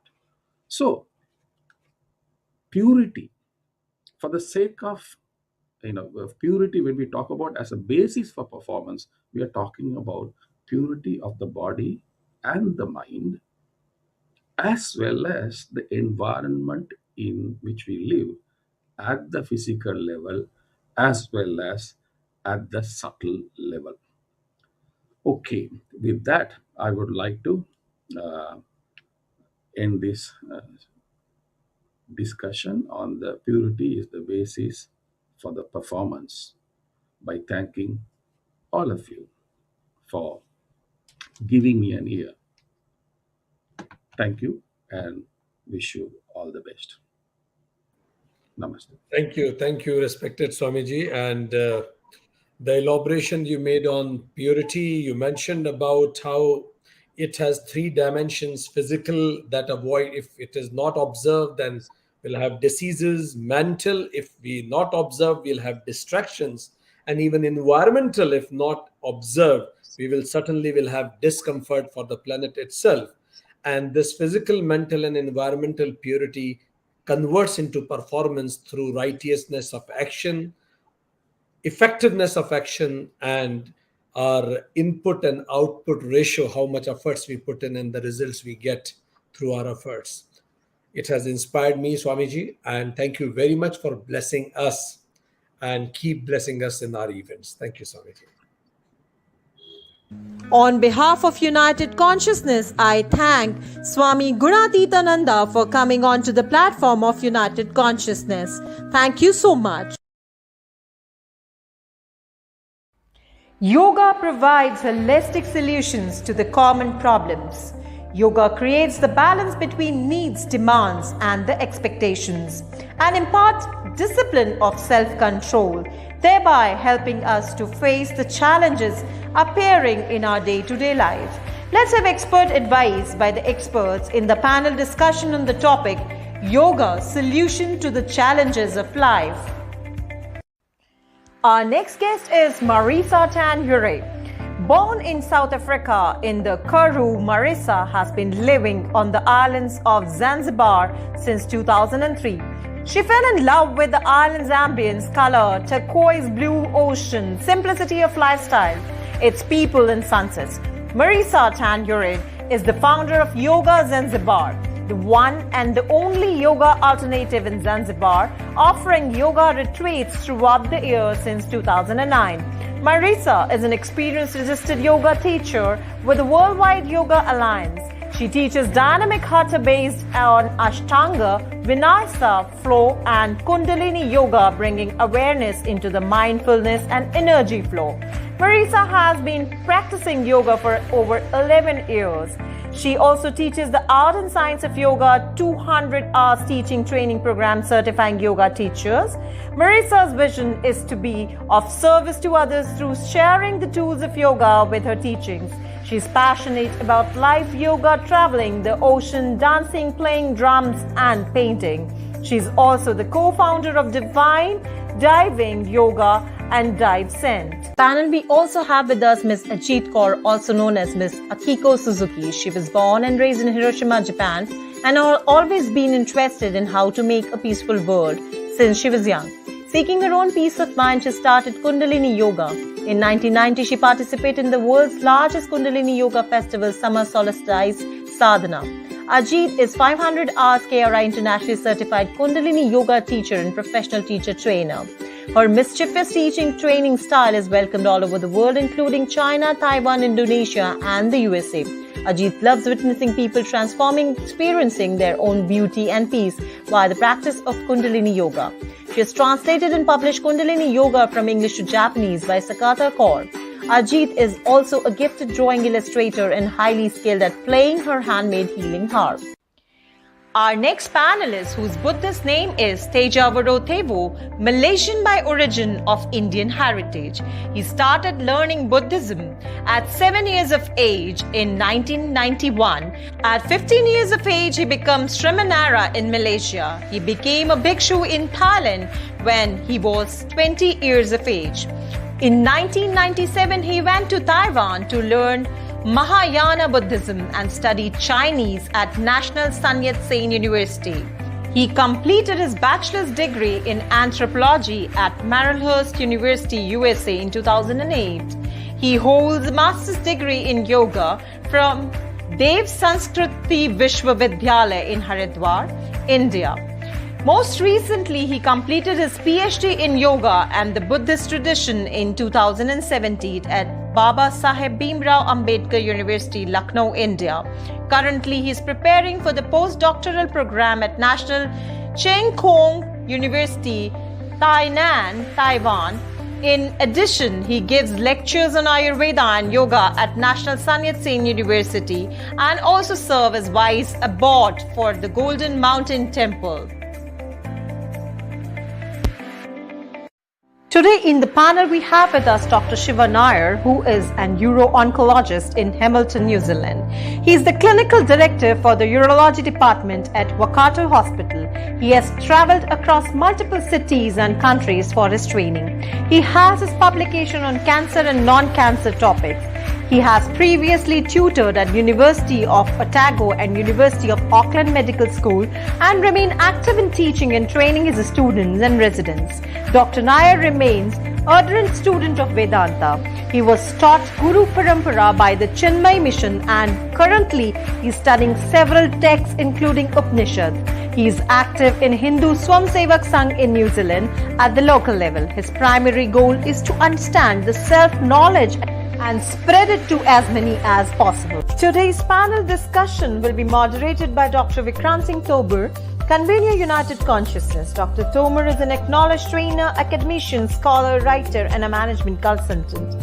He's a freelance trainer and served the cabinet ministers of state, MLAs, police officers, and tycoons of the business world. His aim and objective is universal brotherhood and happiness through harmonizing the knowledge from the ancient scriptures into our lives. So I welcome all our guests for panel discussion. Thank you, our wonderful guests today. We acknowledge your presence, Marisa ji. We acknowledge your presence, Tejavaro ji. We acknowledge your presence, Akiko ji, and Dr. Shiva Nair ji. We also acknowledge and respect presence of all our audience watching us from different parts of the world and will be watching us. Friends, the topic of our panel discussion today is yoga and solving the challenges of life. Life is full of challenges. As they say that once a person asked that I need permanent peace in life, somebody directed him towards the graveyard. He said, this is the only place where you'll find permanent peace. But yoga said, there is another way also. You don't need to necessarily go to graveyard to have peace. you can have peace while you are living also. So let's try to identify what is the ways and means to deal with the challenges of life yogic way. So we have Marisa with us. Marisa, you have been practicing and teaching yoga. What do you think are the major challenges? Many people come to you to learn yoga. What are the major challenges people face? And what are the major challenges in our times? Thank you, Dr. Vikrant. I think on a personal level, personal challenges for people are a sense of maybe discontent, struggling to find this connection with themselves and what they really want in life, what encourages them, what they really want to do, like following the courage to follow their dreams. So I think this is a personal challenge. Then, of course, there's many world challenges like materialism, pollution, all these challenges. Mhm. So Marisa mentioned that people who come to her, they generally find some bit of, many of them have discontent with the life, searching their own means of life, purpose of life. Some people are affected by materialism and maybe global issues of pollution. Let's ask Tejavaroji from Taiwan. What are the major challenges people are facing in their lives in our times? You may need to unmute. Your voice is not coming. Okay, till you fix, let me ask Akikoji the same question. Akikoji, what are the Yes, major sir. challenges? There is so many challenges, but I think all those challenges has a few roots, like disturbing the one to live as their true identity, and most of the time that was really affected, like health, money, and relationship. Can you mention again, Dr. Tejavaroji? Can you please mute Yeah. till you speak? Your voice is clear. Can you mute? Thank you very much. Yes, Akikoji. What were the 3 points you mentioned? Like health, Money. money, and relationship with others.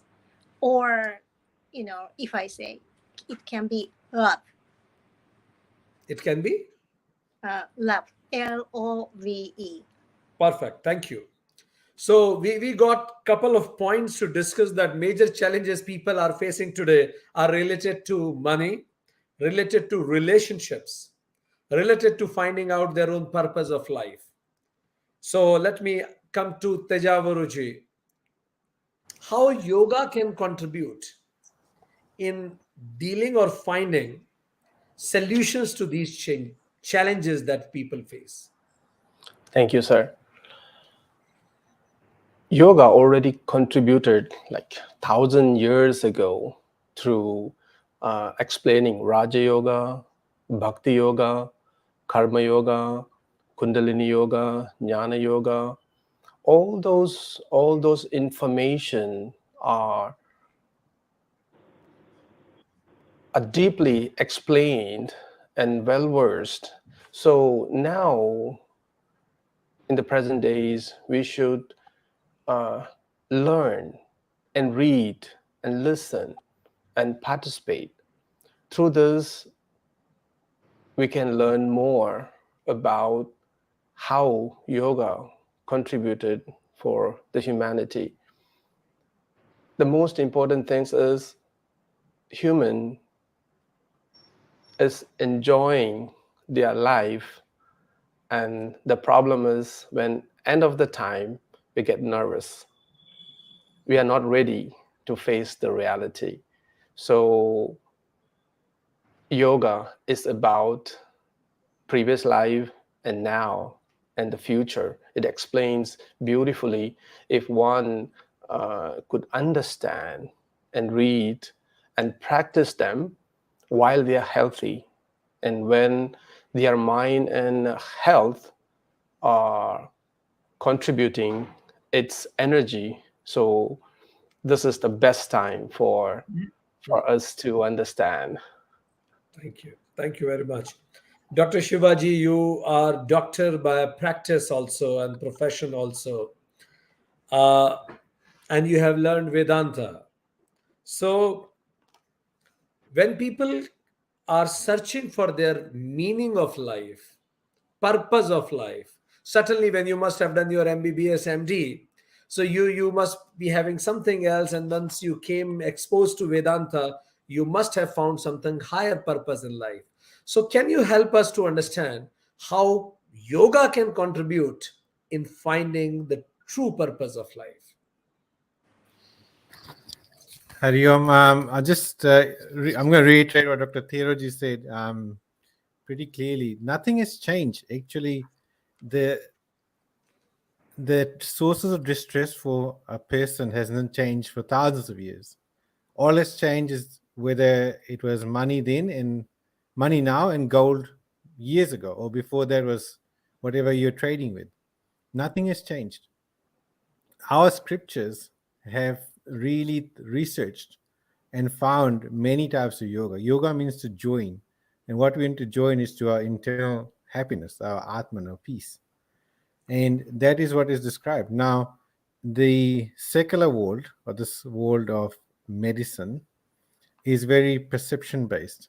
And it is yet to come that far ahead as the scriptures have. And our rishis and sages from thousands of years did so much more subjective research on their own self that the Western medicine has yet to come. The Western medicine is very, very young in its sciences and approaches, and it's very much based on perception. What you see is what you believe, whereas the rishis and the scriptures are based on what you believe is what you will see. So it's a little bit different. Thank you. So Dr. Nair mentioned that the problems are the same. There has been three struggles, as they say: struggle of man versus man, struggle of man versus within, and struggle of man versus nature. So these three struggles were always there. Maybe names and forms of this struggle must have changed. So Dr. Nair mentioned that medicine today is perceptual and experiment based, but meditation and yogic sciences are experimental and experience based both. So, Mary Sergi, you mentioned about people coming with discontent. So, how you take yoga as an instrument and tool to convert their discontent into satisfaction? How yoga can help people with discontent to be peaceful in life? I think to understand how yoga can help us with challenges in life, and actually the power of yoga, we can look at the first few sutras of Patanjali, where he so beautifully describes it, and he says, Yoga Chitti Frita Nirodha. So, which basically means yoga is to still or to calm the patterns of the mind so that we can stand in our true essence. So what it means in practical terms is basically that all these chatter and busyness of the mind, it is distracting us to realize who we truly are. The chitta, or the mind, it's being formed and influenced by all our experiences that we have, maybe traumas or memories. It leaves impressions on the heart-mind field of our consciousness. So by practicing the tools and techniques of yoga, it starts to allow us to perceive life how it truly and accurately is, instead of maybe through our distorted perception of ourself and life and events. So this is the true power of yoga, I would say. So then by starting to practice the techniques, this transformation starts to unfold and happen by itself. It's a very gradual process, but it's not a quick fix, but it is a lasting process, I would say. Perfect. Marisa ji said that mind chatters a lot, and Yoga Sutra says that yoga is settling the mind, removing the modifications. People get so many traumas, difficult memories stored in their subconscious. And she says that through yogic practices, they develop the right perception to see the same incidences. As Buddhists call it Vishesha Pashyana, seeing it from a different perspective specifically, and that transforms them from within. That's amazing, Marisaji. Now, let me ask Tejavroji that you mentioned that Raj Yoga helps you to live and even leave peacefully, because we have been incarnated many times before also. So can you because the fear of death is also one of the big fear. So you mentioned about many incarnations, some of the religions believe in it, some of the religions doesn't believe in it. So how can yoga contribute in eliminating this fear of death also? Abhinivesha, the fear of losing the life itself. How can yoga contribute in that? I would say, like, to understand the nature and oneself. So without a proper understanding, it is very hard. It's really, really hard to remove the attachment, because the main problem and main cause is the fear comes is attachment, because we want to leave, we are not ready to leave. So it's so once we understand the reality, so yoga already contributed, like how we comes, and the leaves, it's appear and it goes away naturally. So everything is comes and goes, like sunrise and sunset. And it's about understanding and acceptance, and then let it go. So through the teachings, the yama niyamas and then the pratyaharas, so we withdrawn all the senses inward, and we understand through the dharana, dhyana. And when it comes like dharana, we just concentrate the reality and the nature. And dhyana, we think deeply over and over again and over and over again. Then when it comes to the samadhi state, and you one with the nature. So this is how I would say the yoga contributed to us, and then we need to accept that, accept the reality. It, within a lay people or a monks, if you don't accept the reality, we still have that fear and attachment. So monks don't fear death, is it? It doesn't mean that. Monks is a practice. It's ing process. It's ing. Even honestly, I would say that like last year, when the COVID time, so it's very heavy in Taiwan, and then one of my student get COVID, and then I need to be in the room, and then suddenly, the moment I have the fear of death, because I'm not ready to leave my classes, my commitments, the temple and the students and all that. And for 5 days, at least 5 days, and I have that, okay, it's my time, and then I read, and then whatever I've read in my life, whatever, I just try to practice. That is the moment I felt like education, the knowledge is in the memory. Okay. When you practice, then it becomes wisdom. Thank you. Thank you. So here we had Tejavaraji, who mentioned that it reminds me of Swami Vivekananda when Rockefeller, the richest person of that time, asked Swamiji that I am living very peacefully. What can you teach? Swamiji smiled and replied, I can teach you how to live equally peacefully. So that's nice. And Tejavaraji mentioned that yes, monks even are in the process of understanding. And then once that truth is understood, then there is no fear of death even. But Akikoji, death happens once. But in relationship, many times relationship dies. There is heartbreaks, and it really is a big challenge of life. You mentioned relationships and love issues are the major challenges people are facing, and they are one of the major reasons of mental traumas also. How yoga can contribute in dealing with such heartbreaks, such relationship issues? Yeah, it's a big problem, big trauma. Yeah, and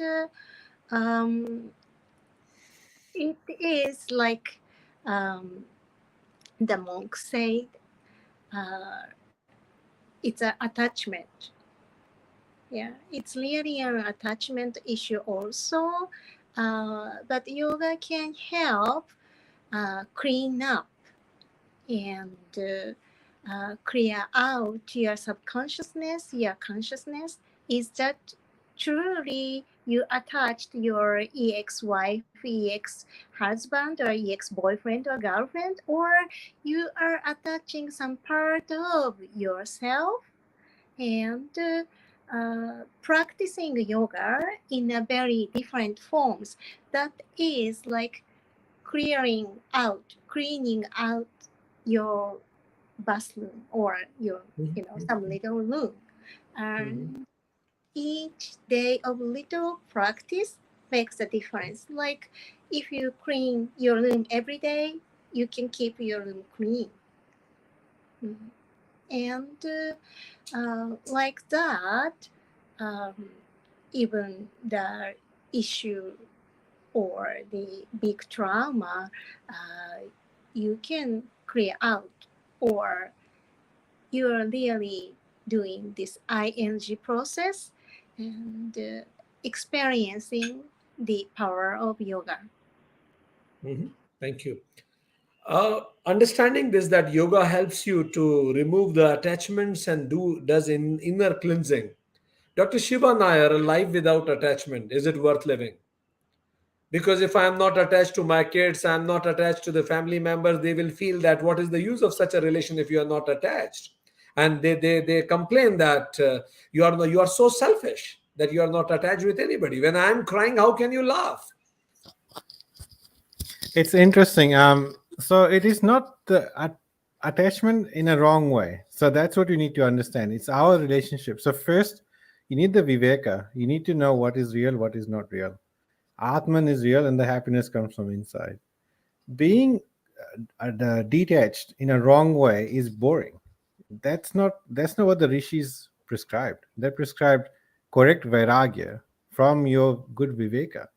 And raga, as Akiko-ji just said, is cause of the satvikaras, as Krishna ji mentions in Bhagavad Gita, right? Kam, Krodh, Lobh, Moh, Matsarya, and Mada. Like the six deficiencies of the mind comes from wrongful attachment. We need to know what our role is first. And if I'm a father, my role is to care for the children, but I should not expect the children to care for me when I'm older. That's the right relationship. If I'm in a husband-wife relationship, I need to care for the wife as a husband and love and cherish the woman. But if she dies or something happens, she leaves, I should not be attached to the result of of my actions. In a way, practicing karma yoga, so it's not detachment just because you want to, we're not supposed to go and sit under a banyan tree in Himalayas. That's not what rishis had meant. We need to be functioning in this life, in this society, and knowing what is real, what is our role, and why we're here. We're here for the spiritual journey, and in the process, we need to do our best for the society. Thank you. So, Dr. Nair mentioned that care without expectations is the right way of detaching, understanding what is real, what is not real, and then that creates vairagya. And through karma yoga, you can do. Many people must have come to you, and I have met people who like when other people feels possessive about them, and this is how they define love in relationship. But if I don't feel possessive about somebody, they will feel that that person doesn't love me enough. So how do you deal with such things? Because when vairagya says that you care without any expectations. Is that all that easy? So my first question is not expecting, is that easy? When we do something, wherever our energy is put, we start expecting. So is it that easy, not expecting? How do you deal with these things? This is a very good question, Dr. Vikrant. I think we all struggle with that at times, probably. As I look at it as a continuous practice to become aware of ourselves. So it takes a lot of self-study, a lot of swadhyaya, to go inwards and to be aware, to see when our samskaras is playing out, or our patterns and habits. And it's easy to project on the other person, saying, because of you, I'm feeling this, this, and this, or you make me cause suffering. But if we really go inwards, there's usually something inside of ourselves that we're projecting on the other person. So to help us with this sense of expectation, I would say, is to observe our thoughts and our emotions, and to ask ourselves, where is it truly coming from? Is it maybe from my own insecurities or needs that I need to meet in myself? And is it truly fair to put all that expectation on the other person? So yoga really, the practice of yoga and meditation and going inwards can really help a lot in a practical, fundamental way in improving our relationships. And I've experienced this in my own life, especially coming from younger teenage years where everything is very intense and all the emotions is very intense, and then working on ourselves through the years and realize, oh, maybe it's not really the other person's fault. Maybe it's things inside myself that I can work on. Perfect. So Marisa said that it turns the search, instead of finding problem in others, we start finding the issues with the self, and we come out of this victim perpetrator drama, that somebody is perpetrator and I am the victim, or other way around. So that's fine. If I do inquiry, self-inquiry, probably I may know that the problem lies within, and I will start improving, and I may improve it also. As Swami, as Tejavaroji said, that once I know my true nature by maybe self-inquiry, fine, I am enlightened. But what about others? Buddha's wife really felt hurt. His son must have felt hurt. What about others who are living with me? Okay, fine, I am all of a sudden enlightened. But then others, I don't know, do they suffer? And am I not liable for their suffering?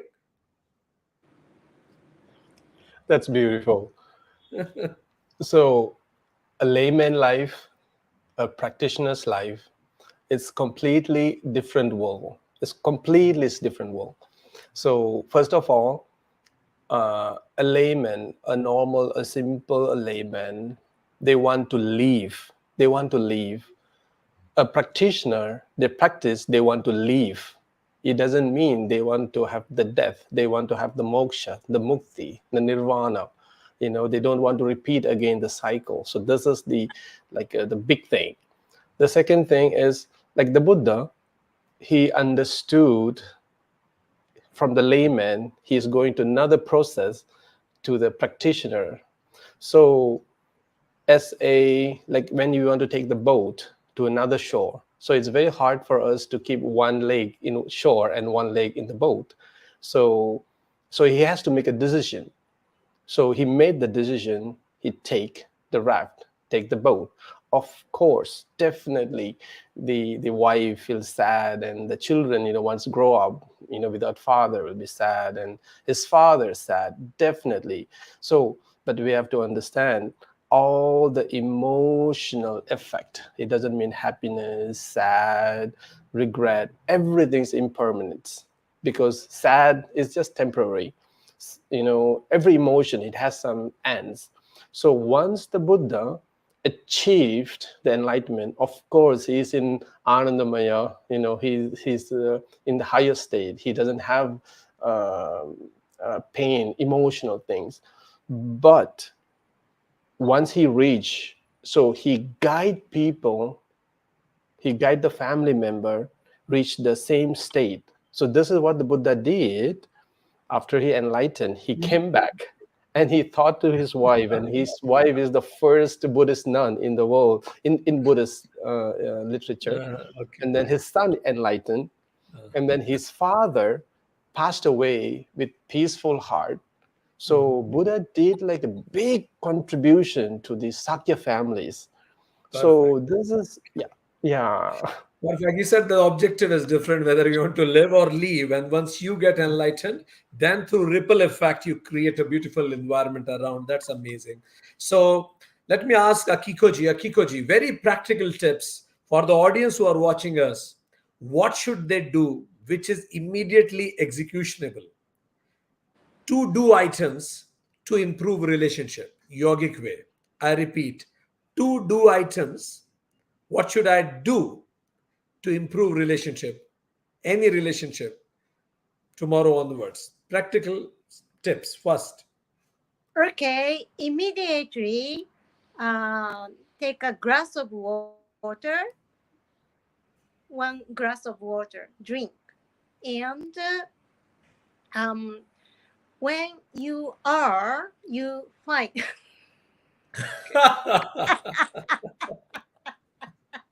so the water is the element deeply related with your emotions. So like drinking a glass of water, it will help to calm you down.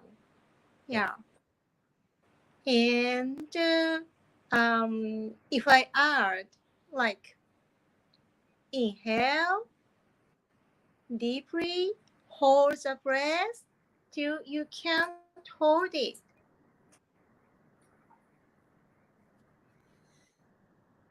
And when you couldn't live without exhalation, exhale. And maybe you remember the attitude of gratitude.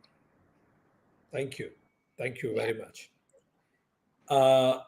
Dr. Shivaji, practical tips audience should start following tomorrow onwards. People who don't know Vedanta at all, people who have not heard yoga at all, people who are atheist, they don't believe in God itself, but still something that they can do from tomorrow onwards. Atheists also believe in something. Indeed. It might not be God we see it as, but they believe, and their belief is strong, right? So sometimes they may be more spiritual than we think. So 2 things to do. I think first is to know yourself. And as Akikoji said, those breathing exercises, calm your mind, know yourself first. And then once you know yourself, then you will be a better person. So 2 things, yes. Perfect. Tejavaroji, practical tips that people should execute tomorrow onwards for everybody. Right. I would say now onwards, 5. The first thing Akikoji said very well, it's a Pancha Mahabhuta, remember? Like earth, water, fire, air, and space. So earth, food, good food, right food, healthy food, the wholesome food. And when you have emotional problem, go for chocolate. And right away, you will get a peace of mind. The second thing is water, right water, clean, hygiene water. Drink plenty of water. Water really makes you come down. And the third is exercise, because when we have emotional, is related to the fire. So go do something, release the energy, do jogging, exercise, yoga is best. And the fourth one is air, is we have to breathe clean, hygienic air, and to meditation, vipassana meditation, samatha meditation. We have a lot of meditation. Just breathe, inhale, deep exhale. It helps you very much. And go to the forest, wherever, silent place. The fifth is the best one, sleep. Sleep. So all these 5 will gives you emotionally balance right away. So I use this technique since I was young, but which one comes first? I will do that one first. Thank you. Marisa ji, quick tips to improve on relationships or challenges of life, to deal with challenges of life, whatever you want to give. I would definitely say breathe and go inwards. So just a simple, very practical technique what you can do anywhere is just to close your eyes, inhale for 4 counts. There's a slight natural pause, and then exhale for 4 counts. And this just helps to calm the nervous system. It helps you to go inwards. And then for figuring out what helps you to go inwards in general in life, of course, the breath and breathing, but for some it can be being in nature or doing something they love like art or a hobby. Whatever helps you to be truly focused and concentrated will help with that process of going inwards. And then, of course, all the 8 limbs of yoga, practicing yoga, the asanas, pranayama, turning inwards, meditation, concentration. Perfect. Thank you. Now we are going to go for the last round, and that will be really rapid fire round. Just one sentence of power that really inspired in your life. Think of any sentence which really has inspired you in life. That sentence may be of your master, maybe from a scripture, maybe from your own meditation, maybe from your spiritual guide or astral guide, whatever. A sentence that has really inspired you in your life. So let's begin with Dr. Shiva, giving him least time to think about it. The one thing that comes to mind is Swami Chinmayananda's quote: "Do your best, leave the rest." So we do our best efforts, and whatever happens will happen. Thank you very much. Now we'll go to Akikoji. It's from someone's legislator magnet. Okay. Life is short, so eat dessert first. Beautiful. Thank you. Yes, Tejavaroji. My master used to say that when a person, there is no secrets in his life, happiness comes by itself. Beautiful. Marisaji. Marisaji, am I audible? Seems we lost the connection with her. Maybe once she'll join, we'll give her opportunity. But till then, dear friends, we had our experts from different parts of the world, from Zanzibar, Japan, New Zealand, Taiwan, and me from India. We had this panel discussion on yoga and solving the challenges of life. Marisaji said that discontent and identifying the purpose of life are the major challenges. And Akikoji said identifying your true identity, relationship issues, money issues, issues connected with love are the major challenges. And how to deal with those challenges, Tejavaroji mentioned that one need to understand how to live and live peacefully both, and know your swabhava, your true nature. Shivaji said that the sources of distress have been same since the inception of civilization, and meditation over medication probably is the solution, what Vedanta and yoga says. And how to deal with that, Marisaji mentioned that identify your patterns of life. The chattering of life for this Yoga Sutra is the complete scripture about to deal with the traumas, the memories of your subconscious, so that you can put it in the right perception, Vishesha Pashyana. And then when the perception is improvised, then you transform yourself, and then the expectations from others get reduced, and you come out of this victim perpetrator relationship with the world. And for that, we need to observe the thoughts and go to the root of the thoughts. What are my unmet needs? And what are the deficiencies in me that I need to improvise? Tejavaroji said that once you know your true nature, then automatically you leave attachment and acceptance increases. For that, we need to follow yamas and niyamas and pratyahara. And finally, you can fix your mind on something higher, dharana and dhyana. And everybody is in the process of ... ing. We all are working on that. And the difference that it will cause is, right now our focus is pravatti, to live. Then the focus will be nivrati, to leave. And the decision everybody has to take today or tomorrow. And once you take decision, yes, it may hurt others, but once you are enlightened, you may come back and with the ripple effect enlighten others also, help self to help others. Shivaji said this change and decision comes by viveka, of understanding what is real and what is not real. Once that viveka is established, vairagya is an automatically outcome, and that raga goes down. And the sutra for good relationship is care without expectation, care without possession. Do nishkam karma, know yourself and be calm. Then Akikoji mentioned that what are the practical tips that we can follow. Akikoji said, whenever you feel emotionally elevated, drink a glass of water, it will settle you down.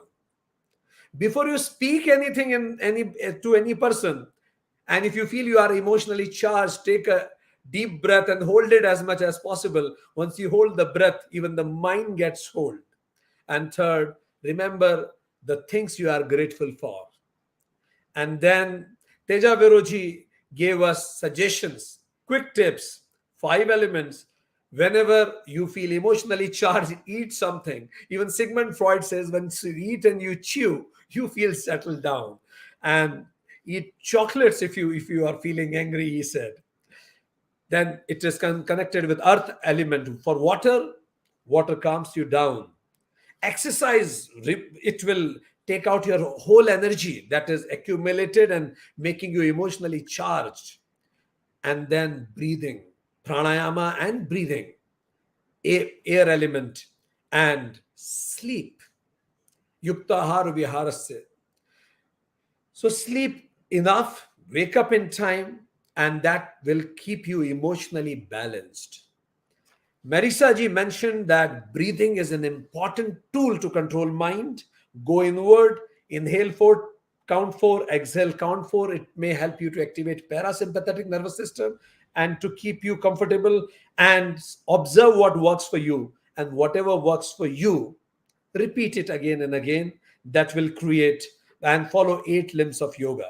And regarding Dr. Shiva, he said, know yourself and be calm. Obviously, once you know yourself, you will automatically be calm. And thoughts of power, do your best and leave the rest. Life is short. Eat desserts first. And desserts are our gratitude list. So beautiful. And if you won't have any secrets, your life will be filled with happiness. So blessed to listen from you. We express your gratitude to Marisa ji also, who is not here right now. All dear respected guests, thank you very much for being with us today. Thank you. Namaste.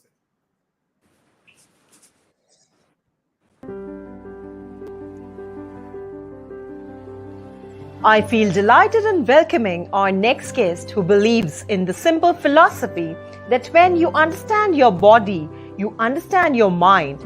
And when the mind can be understood in its complete totality, then the whole experience within and without will be transformed.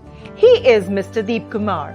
He is the founder and creator of the Deep Yoga method, Physio Yoga therapy, and Deep Conscious Vinyasa, all which works precisely on organic ailments and conscious mind, and are healing for the physical, mental, and emotional well-being. He has trained hundreds of physiotherapists in addition to the thousands of yoga teachers. His teachings, which follows a balance of the yogic and scientific background, always carries the fragrance of deep lovingness towards the body and profound wisdom of the soul. Mr. Deep Kumar has studied philosophy and religion at Punjabi University, studied advanced studies in yoga at Kaivalya Dhama Yoga Institute, and also went to Osho International Meditation Resort, Pune, India. So, ladies and gentlemen, please put your hands together to welcome Mr. Deep Kumar.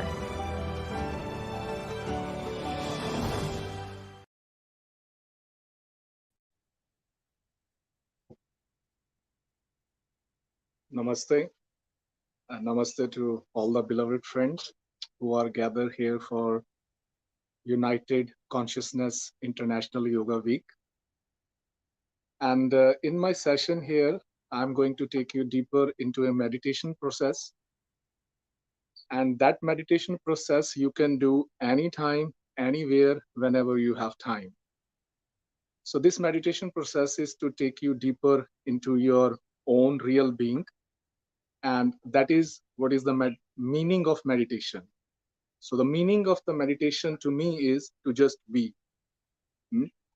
So there is a becoming and there is a being. So from becoming, entering into the field of being is meditation.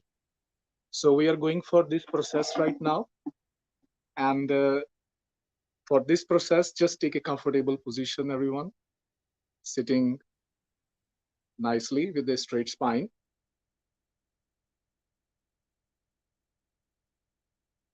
So remember that we are entering into the field of being from the idea of becoming.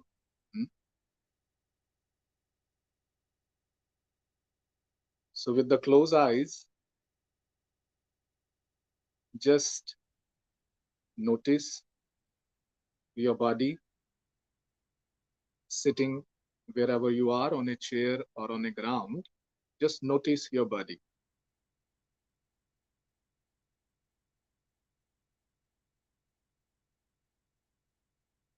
Noticing the body. Is it tight? Is it tense? If you find any part of the body tight or tense, just consciously relax it.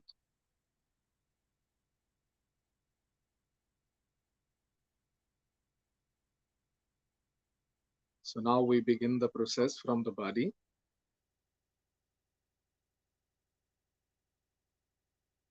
In Patanjali Yoga Sutra, it has been said, yoga means cessation of the mind, or witness of the thoughts. So we are starting from the body. So relax your toes.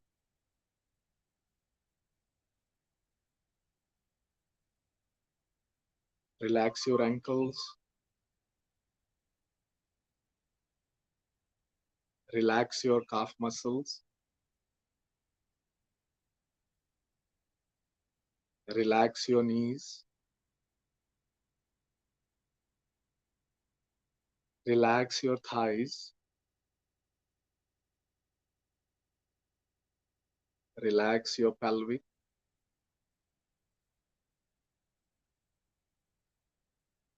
Relax the whole area around your lower back. Your stomach.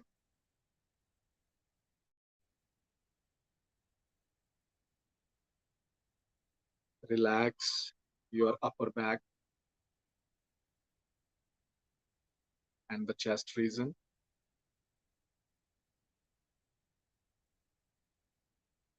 Relax your shoulders.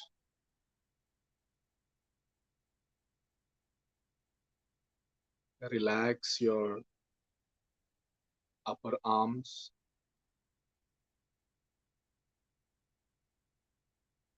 Relax your elbows.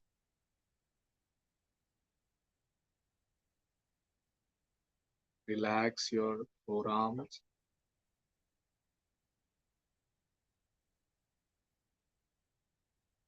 Relax your wrist. And relax your fingers of both hands.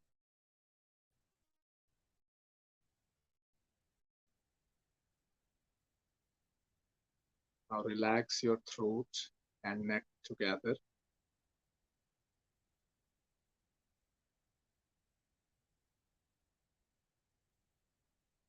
Relax your face, especially your jaw.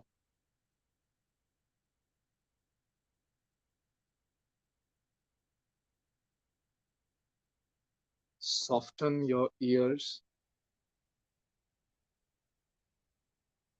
and relax your eyes.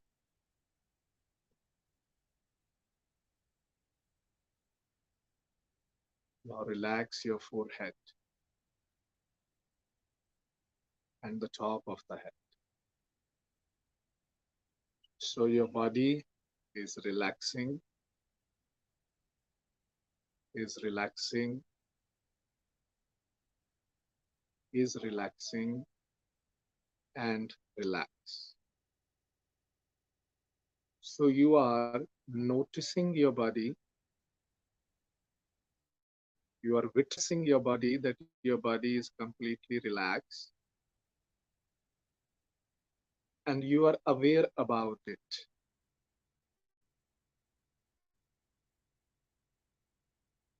The gentle noticing about the body is there.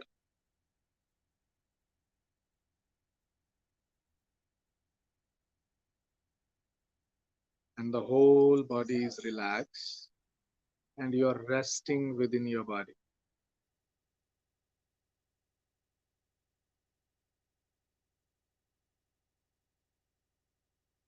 Now notice your breath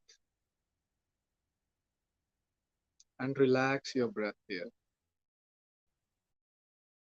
Allow the breath to move in and out without any control on it, as the nature wants.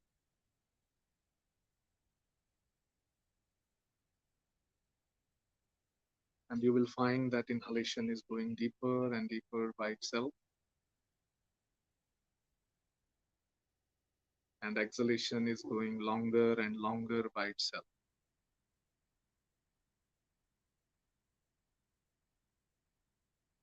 So relaxing the breath, relaxing the breath, and your breath is relaxed now. And you are not interfering in your breath. You are just watching your breath.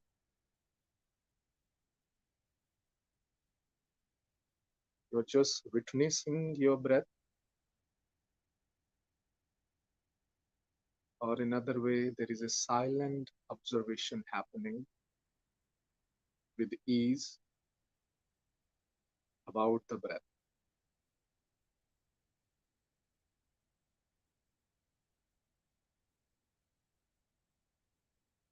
Inhalation is coming and exhalation is going. And you are fully present with it with ease.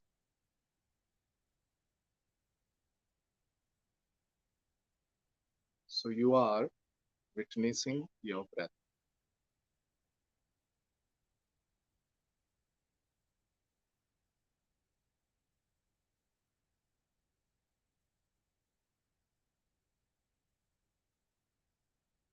Now notice again here, if there is any thought moving inside,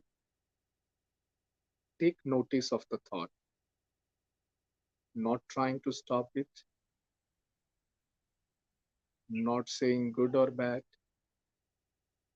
no any judgment around the thought. If there is any thought, you are just witnessing the thought, that thought is there.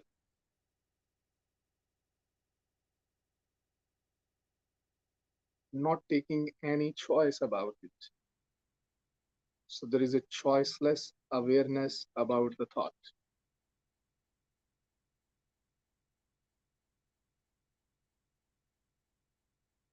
Mind is relaxing with this awareness. Your mind is relaxing and your mind is relaxed.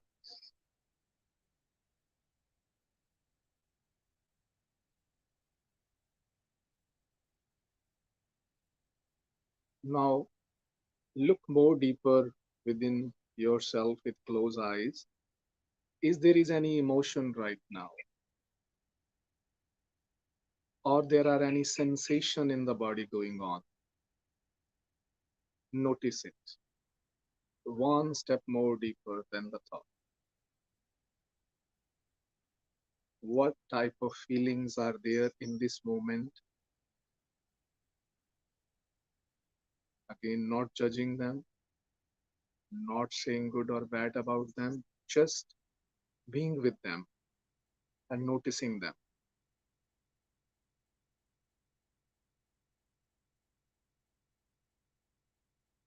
So by noticing your feelings are relaxing, by noticing your feelings are relaxing, by noticing your feelings are relaxing, and they are relaxed.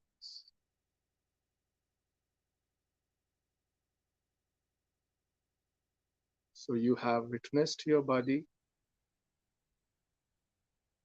you have witnessed your breath, you have witnessed your thought, and you have witnessed your feeling. So stay with that witnessing.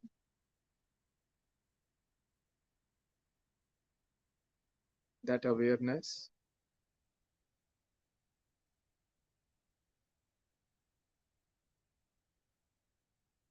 That you are going back to your subtlety. Body is there, breath is there, thoughts are there, emotions are there, but you are the point from where you can be aware about all of these phenomena. That is your subtlety. Stay with it. Stay with it. Stay with it for another few moments.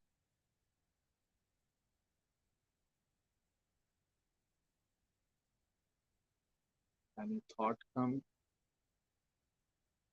any feeling arises, you are witnessing.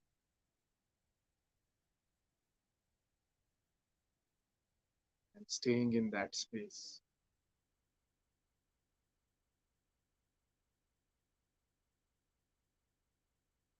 And suddenly you are becoming aware that you have a presence which is beyond this thought and beyond the feeling. Be in that presence.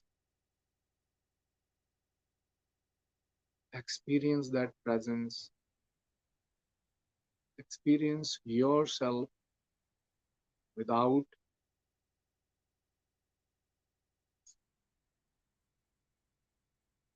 entering into any discussion with them. So a silent presence, ground yourself in that.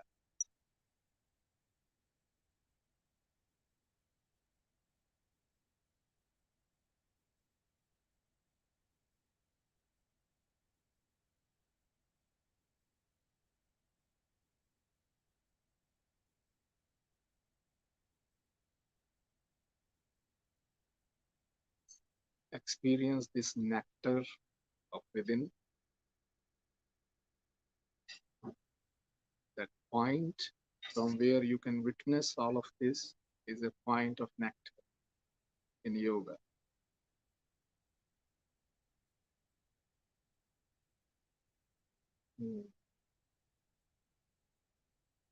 Remember this word, yoga chitta vritti nirodha. Yoga means cessation of mind.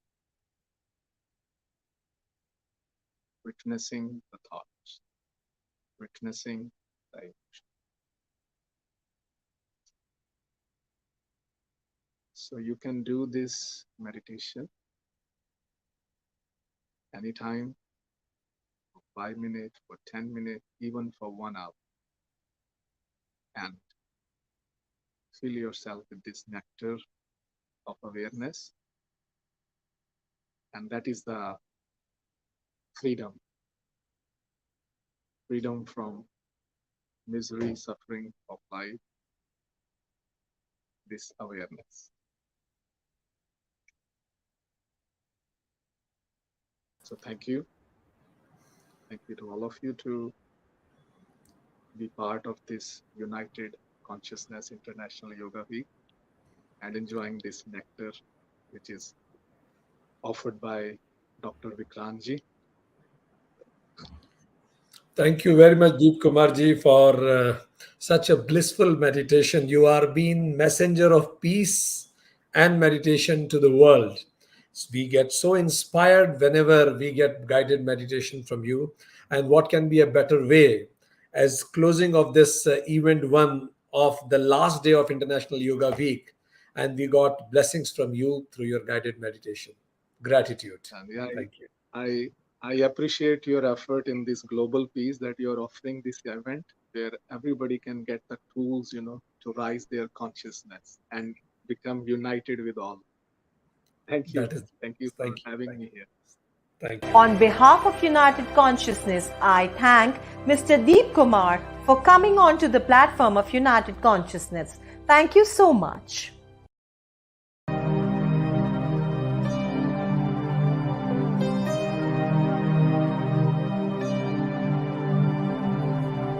सर्वे भवन्तु सुखिनः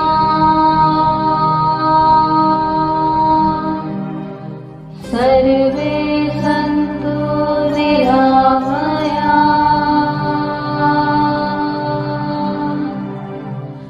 सर्वे भद्राणि पश्यन्तु मा कश्चित् दुःखभाग्